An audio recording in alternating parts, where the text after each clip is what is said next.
I was just like,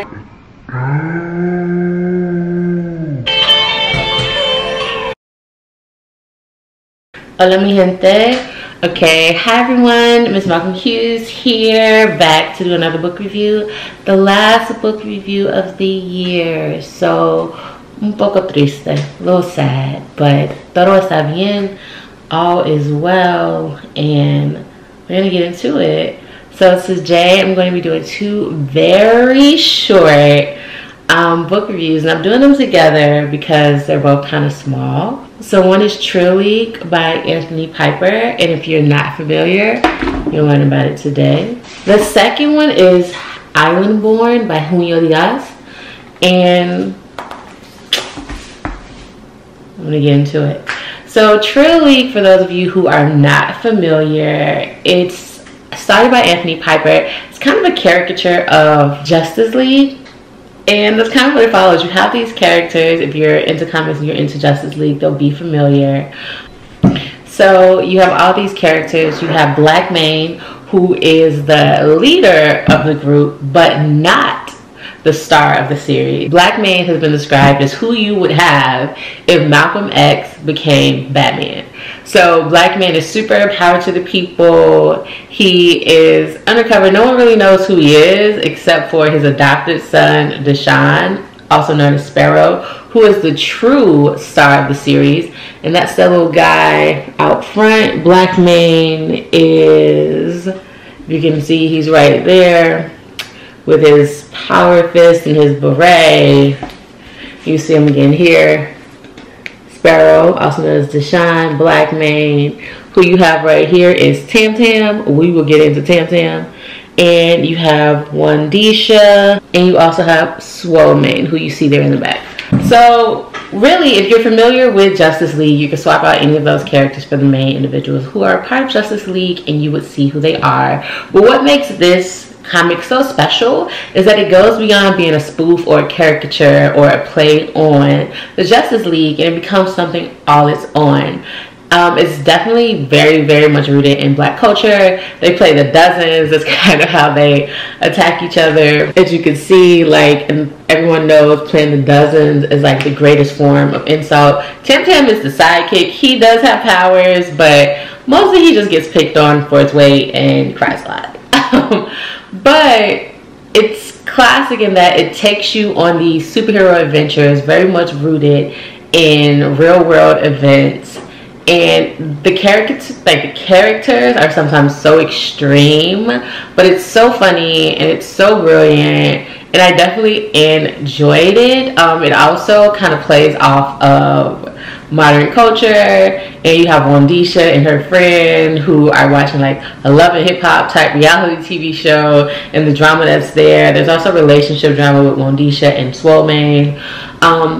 But it's just something very different from an average comic book. So if you're a comic book, but you're also really into like the gritty type of comedy, then I think this is something that like most people would really enjoy. So I'd say check it out. As of right now, I'm not aware of any new releases having come out, but I know that Anthony had said earlier this year that he was working on it. So this one actually just gives you a background of all the characters, lets you know who they're based on, how he came up with them. You see some of the original spreads that may not have made it into the book. You see characters who haven't been introduced yet. This was really fun. Purple Freeze, as you can see, he's definitely based on Prince. And you get the funny anecdotes and stories behind these characters.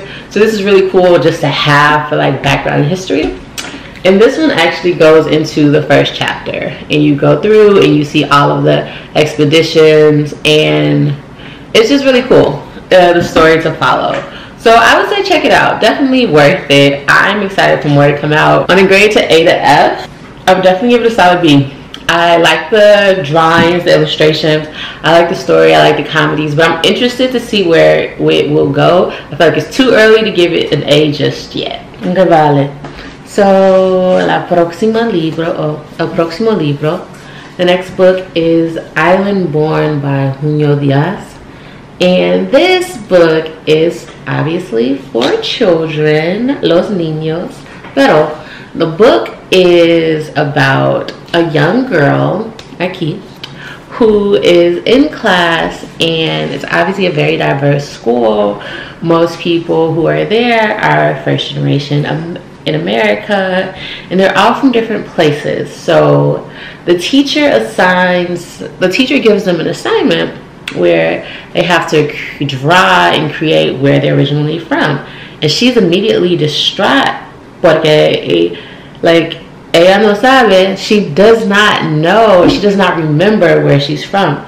She knows that her family is from La Isla, pero she has no recollection. She came at a very young age, so she's immediately sad. Everyone else has these stories and these tales, so she's like, what am I going to do? So her and the teacher are talking, and as the teacher is about to say it, the young girl announces for herself that, oh, I can interview the people around me in my building, in mi familia, who remember La Isla. She does just that, and we get to learn about La Isla through the people that she speaks with, and we get to learn more about her home. And it's also interesting to see the stories that they're telling versus how she interprets them and how she draws them.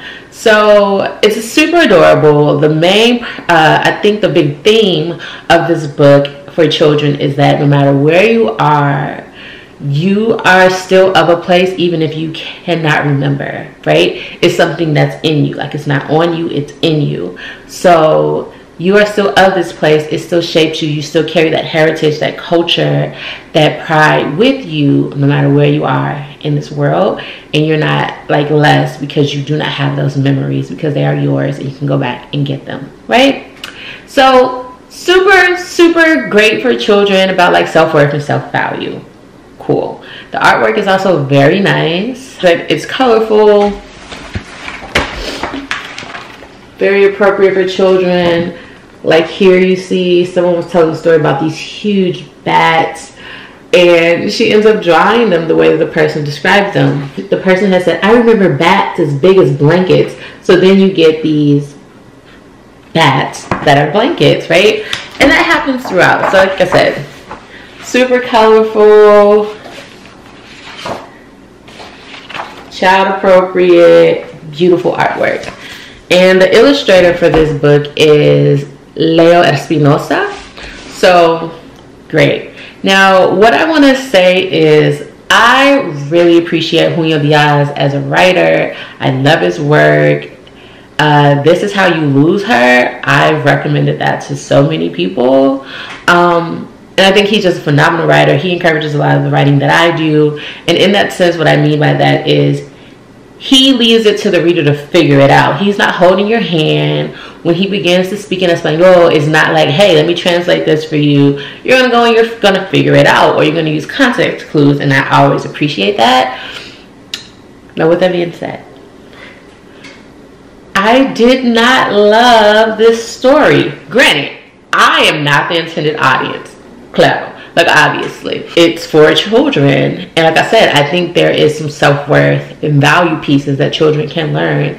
But the story overall, I think was fine. The biggest piece that frustrated me and that's making me not feel great about it is that there's a tale being told of a monster on La Isla, and we never learn what that monster is. And maybe it's intentionally left for interpretation, but it was such a huge part that I wanted to know. And I kept waiting for it to come. I kept waiting for someone to say it. I kept waiting for her to draw it. I kept waiting for something to happen. And it never happened. And for me, it was like the bottom fell out. Like, I was just like, so that really is my big frustration with the book. Also, another thing, and I think this is probably me and not the fault of Junot Diaz.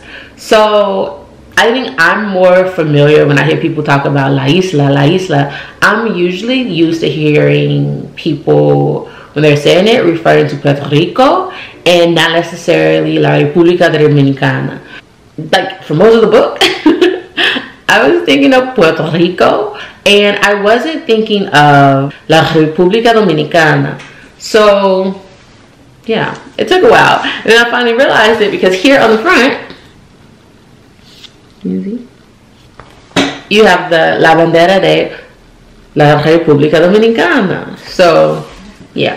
So once I realized that, I was like, phew. Oh yeah, and then I remember Junot Diaz is from the DR. So there you go. Not that it makes a huge difference, but it kind of does to the story being told, right? So I think that that's important. All right, so just to wrap it up, I know it's different now. I have on glasses. This is later in the day. But I just want to end it by saying I did like Islandborn. Like I said, the issues that I had with it were really around, one, my own misunderstanding of the island that was being discussed. And then also just, I feel like I was just left with a big question mark for a book that obviously is not going to have a part 2. And, well, I can't say obviously, which I don't believe was designed with a part 2 in mind. So that was just really unsettling and disappointing for me.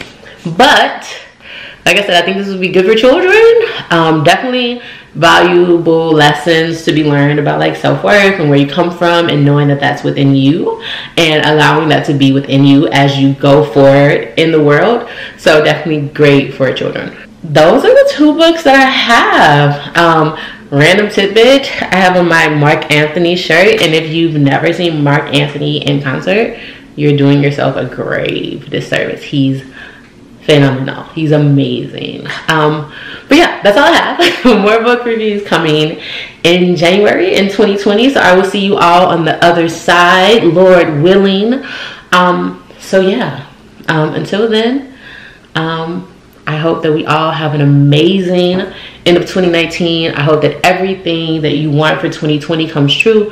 I hope that you go forward into the new year filled with purpose and light, knowing that God, universe, and the ancestors, Gua as I say, is always working for you and on your side and always wants to see you win. And I hope that you just go forward filled with the most illuminating light. So until next time, please remember to give time and to have the best day of your life on purpose, and know that a single word can change a life and a single smile can change a day. So be kind. Adios.